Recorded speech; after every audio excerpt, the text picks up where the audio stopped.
Hello everyone, welcome to this video. So guys, क्या आप Maharashtra law CET 5 years LLB entrance exam की preparation कर रहे हो, जहां पे आपका 12th स्टैंडर्ड कंप्लीट हो चुका है, या फिर आप 12th स्टैंडर्ड अपीयर करने के बाद सोच रहे हो कि आपको एक वकील बनना है, एडवोकेट बनना है, जहां पे आपको एलएलबी डिग्री चाहिए, और इसीलिए आपने डिसाइड किया है कि Maharashtra law CET 5 years LLB entrance exam देना है।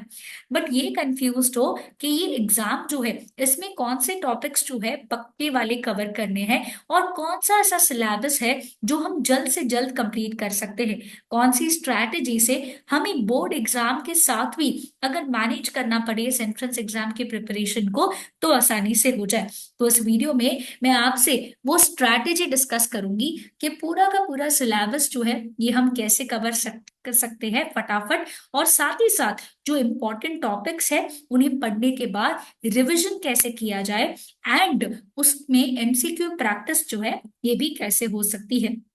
तो सबसे पहले जो है, हमें पेपर पैटर्न और मार्किंग स्कीम के बारे में पता होना चाहिए। ये एंट्रेंस एग्जाम जो है ये साल में एक ही बार होती है, इसीलिए जो नंबर ऑफ एस्पिरेंट्स होते हैं ये काफी ज्यादा होते हैं।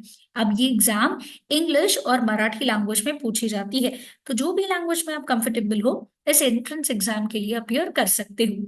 अब अगर हम बात करें, ये पूरा जो एग्जाम है इसमें हमें एमसीक्यू टाइप ऑफ क्वेश्चंस पूछे जाते हैं।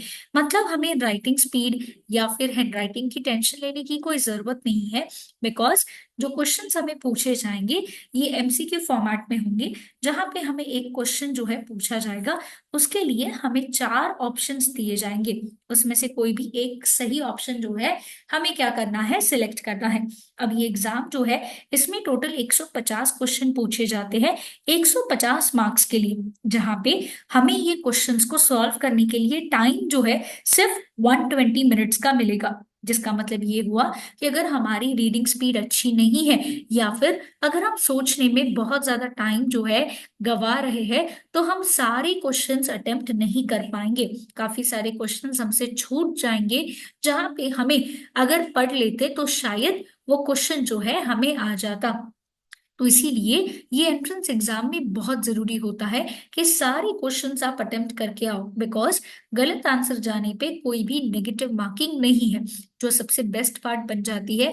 इसीलिए एज अ स्टूडेंट आपको सारे क्वेश्चंस क्या करने चाहिए, इस एग्जाम में अपियर करने चाहिए। और यहाँ पे कंपटीशन बहुत ज्यादा होता है, क्योंकि इस एंट्रेंस एग्जाम को अपियर करने के लिए कोई भी एज लिमिट नहीं होती है। जिसका मतलब ये हुआ कि अगर सपोजिटली कोई स्टूडेंट ऐसा है जिसने अपना 12th स्टैंडर्ड का जो है कंप्लीट करने के बाद करियर में ब्रेक लिया था, या किसी कारण से उसने जो है दूसरी डिग्रीज परस्यू कर लिए, बट अब उसे क्या परस्यू करना है, law as a career pursue करना है, तो वो स्टूडेंट भी क्या कर सकते हैं यहाँ पे, जो एलएलबी एंट्रेंस एग्जाम है, that is 5 years Maharashtra law सीटी एंट्रेंस एग्जाम के लिए अपियर कर सकते हैं।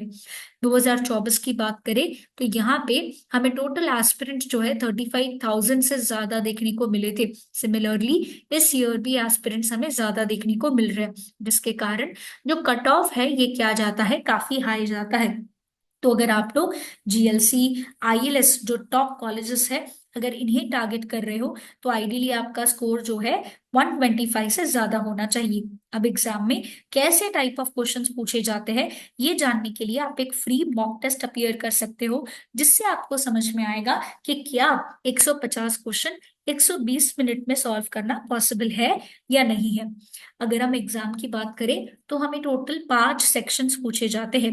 लीगल 40 मार्क्स के लिए, जीके करंट अफेयर्स 30 मार्क्स के लिए, लॉजिकल रीजनिंग 40 मार्क्स के लिए, इंग्लिश 30 मार्क्स के लिए, और मैथ्स हमें पूछा जाता है 10 मार्क के लिए। 5 सब्जेक्ट्स और कौन से टॉपिक्स है ये तो अभी बाकी है, जहां पे इतने सारे टॉपिक्स इतने कम पीरियड में कैसे मैनेज करें, चलिए देखते हैं। तो सबसे पहले अगर हम बात करें तो ये लिस्ट ऑफ इम्पोर्टेंट टॉपिक्स है विद द वेटेज, जो आपको 100% जो है करके जाना है। इसमें बिल्कुल भी कॉम्प्रोमाइज मत करिएगा, बिकॉज ये वेरी वेरी इंपॉर्टेंट टॉपिक्स बन जाते हैं आपके एग्जामिनेशन पॉइंट ऑफ व्यू से। तो अगर हम बात करें तो लॉजिकल रीजनिंग हमें पूछा जाता है 40 मार्क्स के लिए, जहाँ पे अल्फाबेट टेस्ट हो गया, उसमें number and later series, missing number, blood relations, coding decoding, direction sense, sitting arrangement, puzzles, ये से बड़े टॉपिक्स जो है क्या बन जाते हैं, इंपॉर्टेंट बन जाते हैं। इंग्लिश जो हमें 30 मार्क्स के लिए आता है, यहाँ पे हमारा ग्रामर टेस्ट किया जाता है, साथ साथ RC that is reading comprehension based भी क्वेश्चंस आते हैं। उसके अलावा फिलिंग इन द ब्लैंक्स, पैराजिम्बल जैसे भी क्वेश्चंस हमें एग्जामिनेशन में पूछे जाते हैं। और इंग्लिश में ही क्रिटिकल रीजनिंग भी पूछा जाता है, 2 से 3 क्वेश्चन आते हैं, जहां पे हमें स्टेटमेंट असम्पशन हो गया, statement and argument, statement and conclusion जैसे टॉपिक्स जो है ये पूछे जाते हैं। नेक्स्ट अगर हम लीगल की बात करें तो लीगल में हमारे लिए contract law, torts, constitution law, criminal law and family law सबसे इंपॉर्टेंट टॉपिक्स बन जाएंगे, जहां पे बहुत हाई वेटेज है लीगल का, 40 मार्क्स का। बहुत सारे कंसेप्ट्स होते हैं, क्योंकि जो क्वेश्चंस पूछे जाते हैं ये लीगल प्रिंसिपल फैक्ट बेस्ड भी होते हैं और लीगल नॉलेज के ऊपर भी बेस्ड होते हैं। तो अगर आपका कंसेप्ट क्लियर नहीं है तो फिर आप लोग ये क्वेश्चंस को अटेम्प्ट नहीं कर पाएंगे। उसके अलावा नेक्स्ट सेक्शन है GK and current affairs. GK general knowledge है, तो जितना पढ़ोगे उतना जो है हमेशा कम रहेगा, बट कुछ लिमिटेड कंसेप्ट्स जो हमें एक्सपेक्टेड होते हैं एग्जाम में वो है हिस्ट्री, ज्योग्राफी, उसके अलावा economics, international organisation and miscellaneous से जो है टॉपिक्स हमें एक्सपेक्टेड होते हैं। And the last subject that is maths, जहाँ पे हमें जो क्वेश्चन पूछे जाएंगे ये बेसिक मैथ्स होता है जो हमने 10th स्टैंडर्ड में किया हुआ है। ये ऐसे मैथ्स होते हैं but it is simple but time consuming, तो यहाँ पे हमारे पास ट्रिक्स एंड टिप्स होनी चाहिए इसको फटाफट सॉल्व करने की, बिकॉज अगर इसको हमने सही तरीके से सॉल्व नहीं किया तो क्या होगा, गड़बड़ हो जाएगी। इसीलिए यहाँ पे बहुत जरूरी होता है कि हम ये सारे सब्जेक्ट्स की प्रिपरेशन जो है ये एकदम सही तरीके से करें।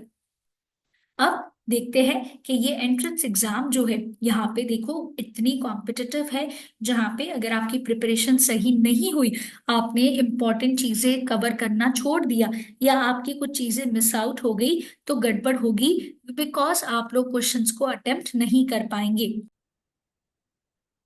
अब इस एंट्रेंस एग्जाम की तैयारी जो है कैसे करनी है, तो न्यू बैचेस जो है गाइस स्टार्ट हो रहे हैं हमारे offline coaching centres Ghatkopar, Dadar and Dombivli में है। उसके अलावा ऑनलाइन लाइव लेक्चर्स जो है ये भी स्टार्ट हो रहे हैं। फॉर मोर इन्फॉर्मेशन आप हमें नंबर पे कांटेक्ट कर सकते हो। लाइव लेक्चर्स में आपका पूरा सिलेबस जो है कवर किया जाएगा, सारी डाउट्स जो है आपके क्लासरूम में ही सॉल्व किए जाएंगे। उसके अलावा आपको वो क्लास की रिकॉर्डिंग भी मिल जाएगी, ताकि अगर आपने कोई क्लास मिस कर दी है या फिर अगर आपको सेल्फ स्टडी करना है तो आप उन रिकॉर्डिंग से कवर कर पाओ। सब्जेक्ट वाइज 5 बुक्स मिलेंगे, ताकि आपका सही तरीके से प्रिपरेशन हो सके, कंसेप्चुअल क्लैरिटी के साथ साथ आप सही कंटेंट से क्या कर सके, अपने एंट्रेंस एग्जाम की जो है तैयारी कर सके। इसके अलावा प्रैक्टिस के लिए आपको 350+ टॉपिक वाइज टेस्ट मिलेंगे, जिससे आपका एमसीक्यू प्रैक्टिस हो जाएगा। साथ ही साथ 10 मॉक टेस्ट जो है आपको मिलेंगे प्रैक्टिस के लिए, जहां पे आप अपना टाइम मैनेजमेंट जो है क्या कर सकते हो, सीख सकते हो कि कैसे हमें पेपर समय पे खत्म करना है, सारे क्वेश्चंस अटेम्प्ट करने हैं और एक अच्छा स्कोर लेके आना है। तो फटाफट से अपने इस एंट्रेंस एग्जाम की प्रिपरेशन स्टार्ट कर दीजिए। अगर ठीक इन्हीं स्टूडेंट्स के जैसे आप महाराष्ट्र लॉ सीटी एंट्रेंस एग्जाम एक बहुत ही बेहतरीन स्कोर के साथ क्लियर करके अपने ड्रीम कॉलेज में पढ़ना चाहते हो, इसके अलावा हम आपको वीडियो रिकॉर्डेड लेक्चर्स भी प्रोवाइड करते हैं। फॉर कोचिंग क्लासेस अगर आप ऑफलाइन के लिए देख रहे हैं तो हमारे ब्रांचेस घाटकोपर, डोंबिवली एंड दादर में है। आप यहाँ पे विजिट करके एक्स्ट्रा इन्फॉर्मेशन जो है जान सकते हो। एग्जाम रिलेटेड जो भी डाउट्स है, क्वेरीज है, आप इन एड्रेस पे विजिट करके अपनी सारी डाउट्स को क्लियर करवा सकते हो। For more detailed information contact us on this number and don't forget to subscribe our channel for more updates.